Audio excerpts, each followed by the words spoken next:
What's up? Welcome in. Hoge and Jahns with you post Bears minicamp. It is all over, Jahns. No, it's not. We got to come back next week. It's not. No, there's more. There's quarterback school next week.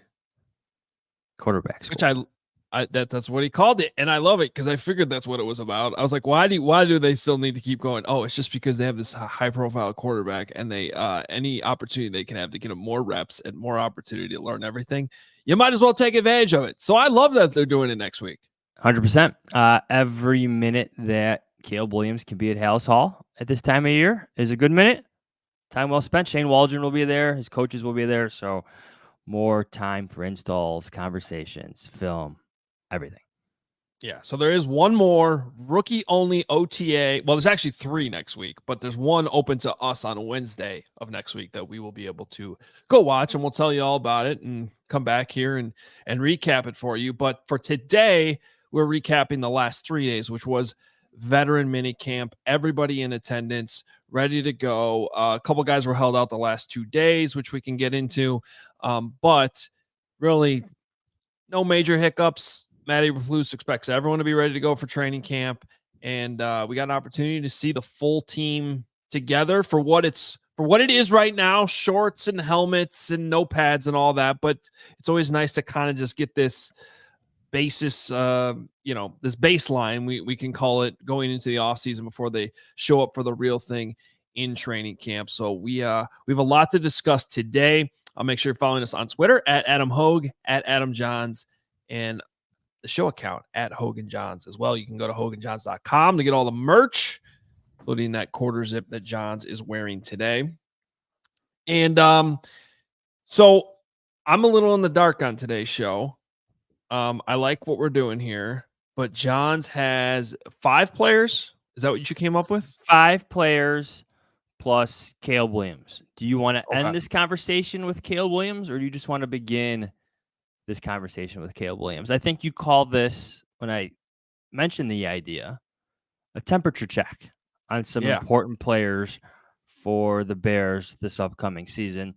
Caleb Williams obviously has to be discussed, but I got 5 other players. I'm just going to tell you them by name, and we'll kind of go through what we've seen in minicamp and discuss how important they are to the Bears' future. Yeah, and I like this temperature check. Where we're at in June, we've seen some practices, and we know what the roster is right now. We know what the Bears' needs still are, and we're basically doing what I guarantee you they're doing inside Hallis Hall right now, which is sort of a reset. Okay, we've built this thing. We have these question marks that we know, especially for some key players. Where are they at? What do we think we can get out of them right now? And do you need to continue to look for upgrades between now and week 1? So I like this. But yes, let's start with the quarterback. I think everybody would probably want to hear where things are at with Caleb Williams right now. So let's start with him. I thought his last day of minicamp, I would call it a good day. He didn't win the team drills. There wasn't much situational stuff. There wasn't a 2-minute drill. There was some end game stuff. The defense still got the better of him in the offense during the full team situational drills. But that 7-on-7, some of those throws, I just love the timing, his footwork, the anticipation, the velocity to DJ Moore in the back of the end zone for the touchdown, the touch over defenders to Roma Dunze in the back of the end zone by the corner for another touchdown. Beautiful throw. Like those anticipatory throws, those on-time throws, the touch, all of that. Like it's a good way to end minicamp, especially against the veterans.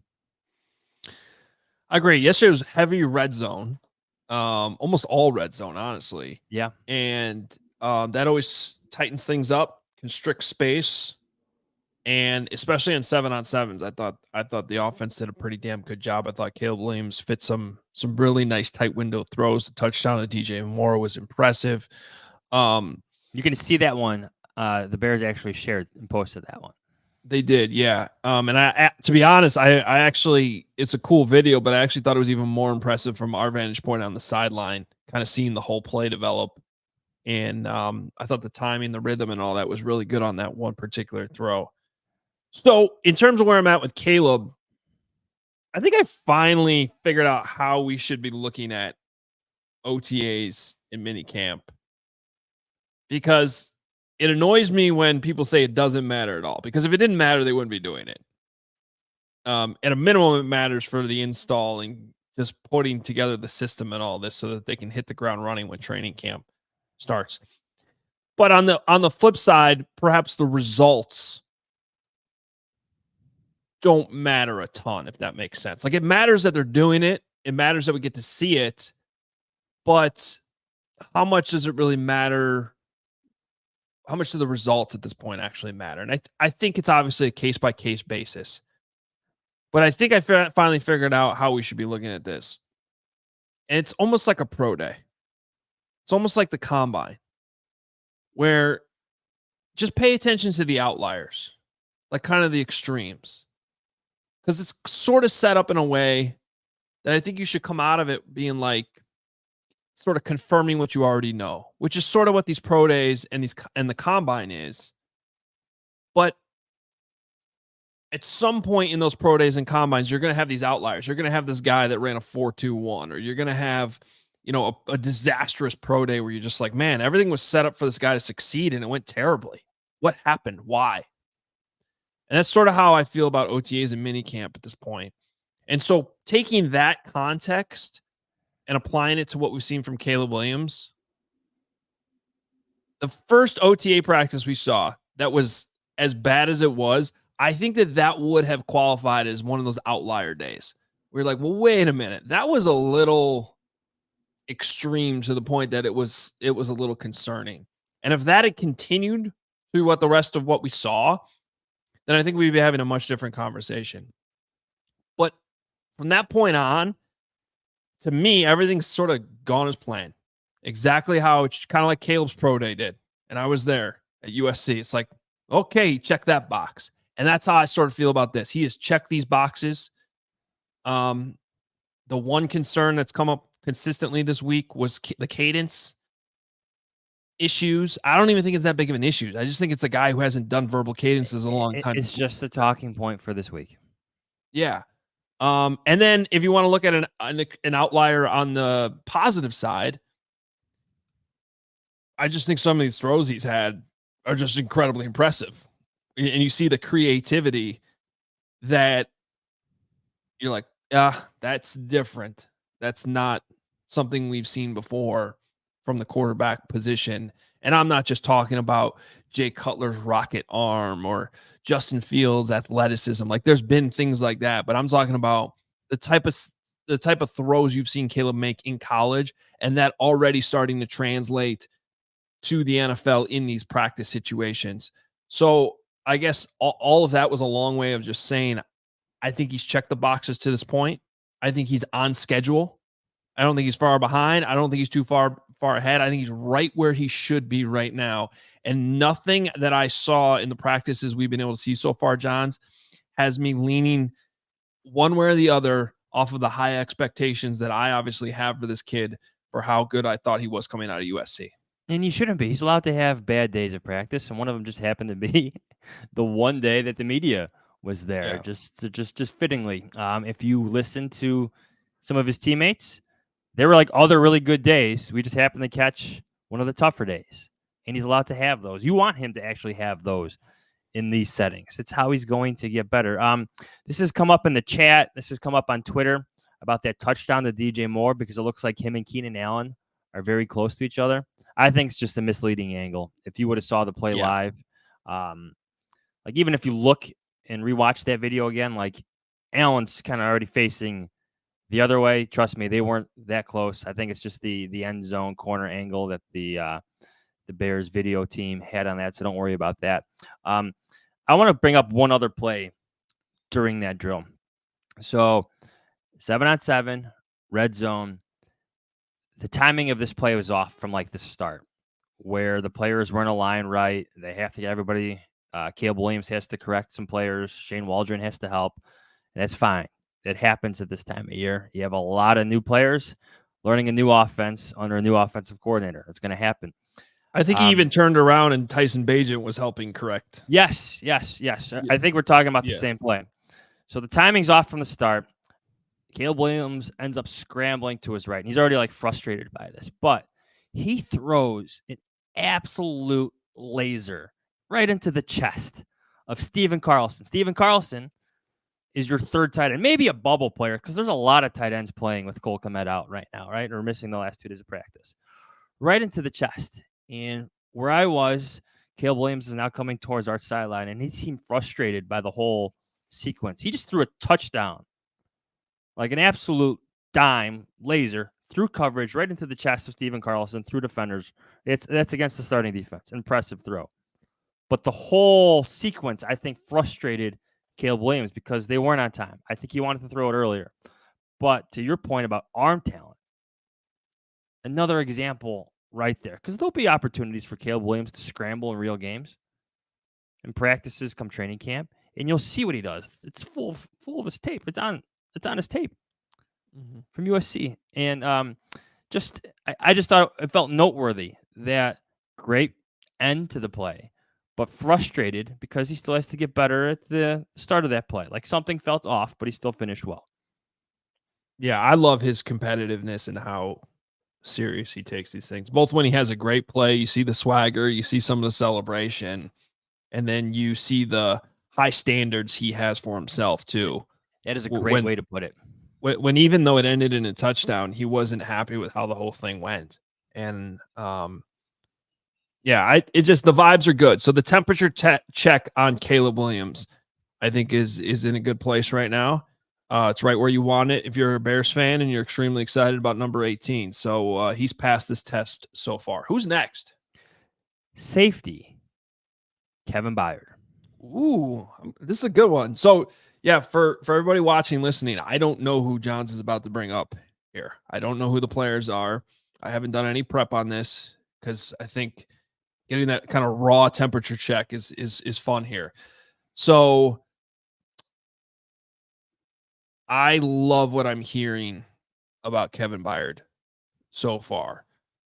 Because we rewind to who he's replacing, nobody was surprised that the team moved on from Eddie Jackson, but Eddie Jackson still mattered in that locker room, and he had been there for a long time.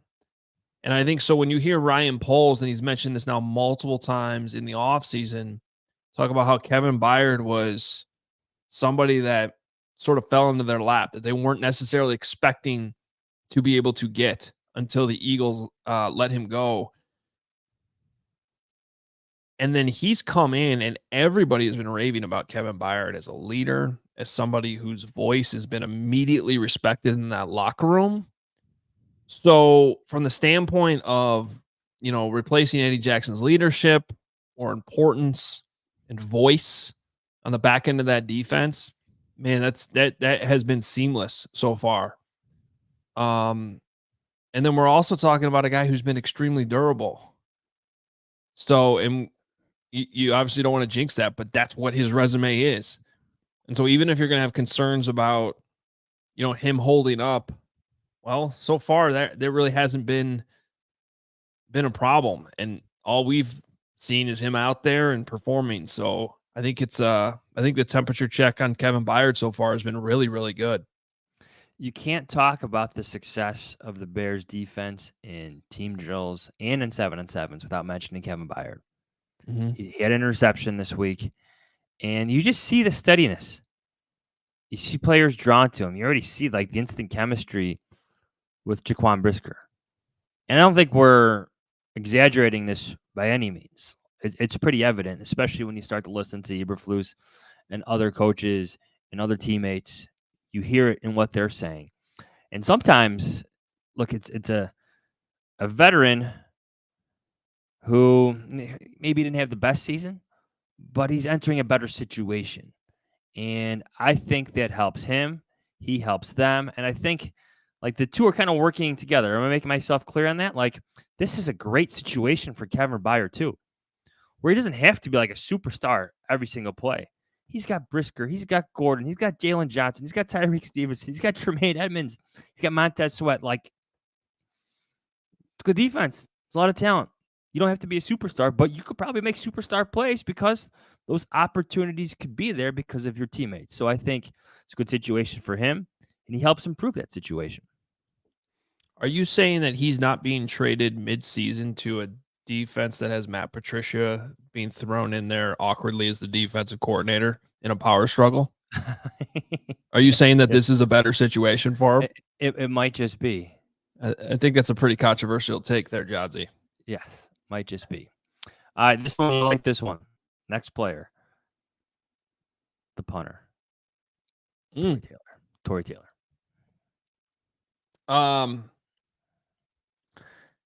Yeah, Sorry, should I say that louder? Tory Taylor. Tory Taylor, give him the respect he deserves. You know, I'm gonna be honest. His first, I think that was rookie mini camp. That first day he was out there, and he admitted later that he was pretty nervous. You know, there were some shanks. It didn't look that great, but you know, we had some fun with it on CHGO about Wednesday's practice this week. That really was one of the best practices I've ever seen a punter have. The 4 punts inside the 5. Herb Howard had all the numbers. It was like 4 inside the 5, like 7 inside the 10. Yes. I mean, he was more excited than I was. There was 2 down at the 1. The Bears put out a video on Tory too, and you see him even the way he just manipulates the football in his hands to get that spin on it. And it was very consistently like backspin when it hits the ground, but then the second bounce after bouncing back towards, you know, the 50-yard line, going back then towards the end zone on the second bounce. That's hard to do, man, but he's got that touch. He had one that like bounced out of the bounds, like right on the out of bounds line at like the half-yard line. Yeah. And we were standing in the end zone, and all of us were just like, wow, that is, I don't think I saw who were the last 2 punters we covered, Trenton Gill and Pat O'Donnell. Like, how often did you even see that in practice? No. I can't remember a time. I remember covering mega punts first year, but that was more about the height of his punts. Right. This, you know, somehow manipulating the football, like you said, to bounce that way and go out of bounds. That's special. Yeah, no, I think fans are going to realize right away the significant upgrade. I don't think the Bears had a bad punting situation, but this is going to be a clear upgrade. And I think when you combine it with what the Bears are going to have defensively, it's going to be very noticeable even 4 or 5 weeks into the season how many times the Bears have been able to back teams up and then give Caleb great field position then. Well, you know, if the Bears can force a 3 and out right away. And I think it's going to be I almost promise you it's going to be an early storyline in this season. And I think anybody who is questioning the idea of taking a punter in the 4th round is going to be like, "Oh, okay, now this makes sense to me." Next player, Gervon Dexter. So I like what he looks like. He looks trimmed down. He looks like he's better fit for the 3 technique position. But that's as far as I'm going to go right now. No pads on.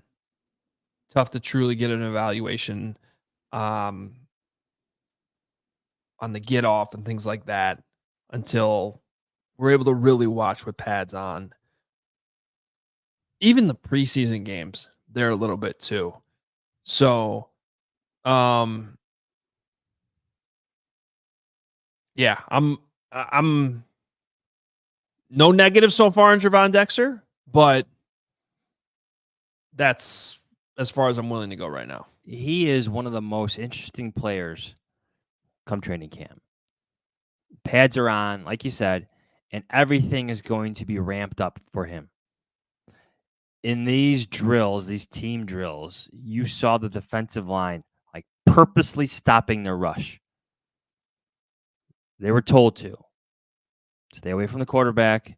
It's basically, even these team drills were essentially, I don't know, glorified 7-on-7s, right? They wanted to run through the rep. Yes, some plays were called whatever, but yes, they weren't fully rushing the passer. That's going to ramp up a bit come training camp. I'm with you, though. In terms of like body makeup, there's two players that are physically different than they were last year. One's Javon Dexter, who has slimmed down, and one is Demarcus Robinson, who doesn't even look like himself anymore. He's enormous. Bubble player. But the physical differences, like to me, like if you're looking at any players, like, wow, like what did he do this offseason? Like he's putting in a lot of work. Like Javon Dexter looks slimmer, leaner, a little bit faster. Demarcus Robinson looks enormous, stronger. His legs look strong. Like he's a different player. I do have to call you out though, because you just pulled a Montez Sweat, replacing Justin Johnson. Who did you catch that the other day when he called Justin Jones Justin Johnson? What did I just call Yeah. Demarcus Robinson? It's Dominique Robinson. Demarcus Robinson is the receiver. Yes. So you went DeMarcus Walker, Dominique Robinson. You just combined them into one player, which is fine. It actually looks like it though. He's so big and strong now. The point of what you're saying is correct though. He does look a lot bigger. But that's a guy that I'm okay. I'm in total need to see it, prove it mode with him. However, I will give him this with Dom Rob. With how raw he was being drafted, year 3 being the time where he could potentially break out, make that next step would make sense on the timeline. That being said, I still think he's somewhat of a bubble player. To go back to Javon Dexter, do you think, to go back to your temperature check, that the Bears are now like, okay, we need to find someone else? Or I'm not talking about replacing him as a starter, but we might need to find some help inside. For Dexter? Yes. Just the interior defensive line. I mean, you're looking at it's Andrew Billings, Javon Dexter, and Zach Pickens. I am surprised they haven't replaced Justin Jones yet. So I do think there will be some type of signing there.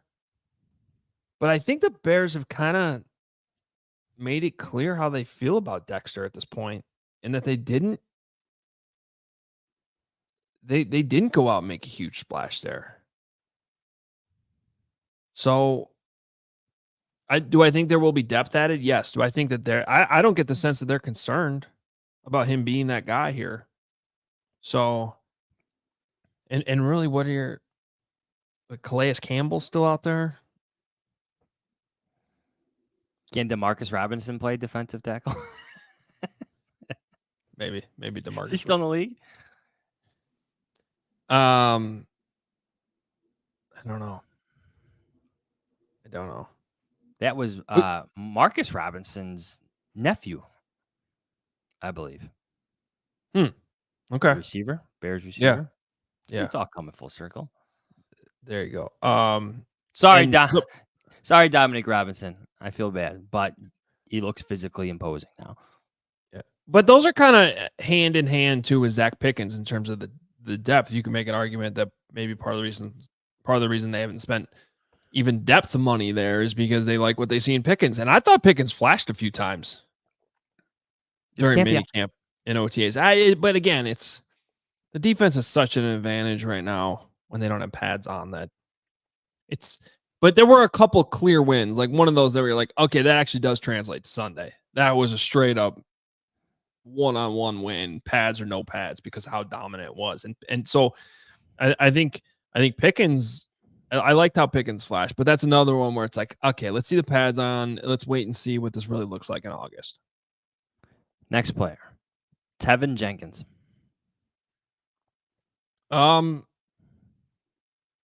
Yeah, again, that's just hard with no pads, but I liked this press conference the other day. I like his mindset. He seems to have full understanding of what his situation is here with this contract and how he's got to prove it. And the number one thing he's got to do is play 17 games. But he's already gotten to the point for me, Johns, that as long as he's healthy, I trust him as a player. He's pretty good. He is good. Yeah. I like bringing him up in this conversation because of the concerns at right guard, where now you have practices where Nate Davis is there on Wednesday in team drills, but now you're back to Ryan Bates or Matt Pryor at right guard the following practice. Yeah, that You was just weird. don't hope this is a thing. I know we talked about this in our previous podcast, but Tevin Jenkins was out there every day. We know his health and durability will always be a concern. But when he's on that offensive line, that is a good offensive line. He is a mover of men. He is strong. He's violent. He pancakes grown men. That's what he does, and he's good at it, especially if you want to establish that run game. The Bears' offensive line is better with Tevin Jenkins. Can he stay healthy? Yeah, that's the question. Now, are you also asking me about those other guys, or is that No. But you could put him in that conversation because I think it's part of the question marks up front. Well, because if you're asking me what the temperature check is on the center and right guard situations, I would put that in the cold category. Again, not overreacting because there hasn't been pads on. I'm basing that more off of just what I've seen and how they've rotated guys. You could base it off our experience covering this team. When you start to see all those rotations, you kind of sense they could continue. Yeah, so let's last week I thought I actually to a certain extent it liked what Flus had to say about why Coleman Shelton was suddenly getting reps with the ones, because it was like because based on everything that they're doing and saying about Caleb Williams, I do believe to a certain extent they want him comfortable with more than one center, because you don't want to just throw him out there with a random guy he hasn't been getting any reps with in halfway through week 1, if God forbid the starter goes down. So I do buy that to a certain extent. I also think if you had a guy that you fully 100% trusted at the center position and felt very, very comfortable that he was the guy, it wouldn't be as much as we're seeing. It'd be like a few reps here and there. It wouldn't have been like a whole week of practice. And then seeing Bates move over to right guard surprised me a little bit, because it's just like I thought this guy was supposed to be the center. I understand the versatility, but again, I go back to you don't see Darnell Wright kicking inside the guard. You don't see Braxton Jones kicking inside the guard. Like if you have a position solidified, you don't really do that unless it's somewhere on the table that you're looking at him like he might have to play multiple positions for us, or maybe center's not going great so far. I don't know these things, but we're talking about that there's more than just, so you can say pads aren't on, nothing matters, or you can also look at it like this is a new player to a new offense. How is the install going? How is his understanding? How are the meetings going? What's the knowledge? What's he showing on the on the whiteboard and all these things on film? I'm not in love with what I've seen at center and right guard so far. I do wonder if the starting offensive line by the end of training camp is Braxton Jones, Tevin Jenkins, Coleman Shelton, Ryan Bates, Darnell Wright. Not Nate Davis. Not Nate Davis. Just something to think about. Ryan Poles is thinking about it. He has expressed more than once how much the lack of depth inside has stressed them out over the past couple of years. Mm-hmm. He's a former offensive lineman. He's thinking about the trenches. He's thinking about upgrades if he can find them. He's thinking about this, that, and the other because things may not work out. He's thinking about the worst. What's the worst that can happen? So we'll see. Last player, Roma Dunze. Ooh, this wasn't who I thought it might be. Who did you think? I'll bring it up after this. Okay. Because I want to ask you about him. Because he's been a polarizing player so far in his time with the Bears. Rome Odunze, I don't think there's a single thing you could say bad about this guy so far. I mean, he has knocked this out of the park in terms of what we've seen. He looked bigger than I even thought he was after scouting him, seeing him next to all the other NFL players. B, he's looked great in practice. He's fast. He's long. The way he catches the ball with his hands going up late, contested catches, everything that's on the scouting report has translated to camp so far. And then perhaps the most important thing when it comes to how much will a rookie wide receiver really be able to contribute, does he know what he's doing? Does he know how to line up? Does he know what the plays are? Does he know how to run the correct routes? I'm sure it's happened. I haven't seen him run a wrong route. I haven't seen anything obvious. Everyone's telling us, his teammates, his coaches are all saying, yeah, it's pretty impressive how he just sort of knows where to go and what to do. It honestly reminds me of how quickly Darnell Mooney picked up the playbook. But this is a top 10 pick who's doing it. Mm-hmm. So the expectations are going to be a little bit higher. I don't want to put too much on him as a rookie because rookie wide receivers typically, don't explode on the scene. But even yesterday, when Mark Carman asked a question to Matt Eberflus, open-ended, rookie, veteran, anybody stand out to you so far? Rome Odunze. That's usually a coach punts. A coach will punt on that question and be like, I don't want to name anybody specific. I'm glad you brought that up because usually 100%, I was going to talk about this. Usually the coach says of several players, and Flus did say several players, but he started by saying Rome Odunze. Very emphatically. Yes. Yeah. Oh, Rome. That stood out to me, and I appreciate Matt Eberflus being candid and honest, and Rome Odunze does not have to be the Bears' number one wide receiver this year. There's DJ Moore, there's Keenan Allen, there's Cole Kmet. DeAndre Swift is going to get catches. The ball was spread around throughout minicamp, and I think that is such a good sign. Last year at this time, we started the conversation about Justin Fields, DJ Moore. This is what's working. Why are things not working over here? Maybe an occasional Cole Kmet catch over the middle. Why is Darnell Mooney not catching the ball? There's always Justin Fields and DJ Moore. That's when it really started taking off, and it continued in training camp. I mean, you got backup tight ends catching passes from Caleb Williams against starting defense. You have Keenan Allen catching passes, DJ Moore, Rome Odunze, Gerald Everett, DeAndre Swift. The ball is being spread around. It can only be a positive for Caleb Williams' development and for this offense. All right, you want me to throw that extra name at you? Yeah. Same position group. Velus Jones Jr. Oh, I wasn't going to bring him up. He made a nice touchdown catch against Terrell Smith. So I'm not trying to blow this out of proportion. I get it. It's June.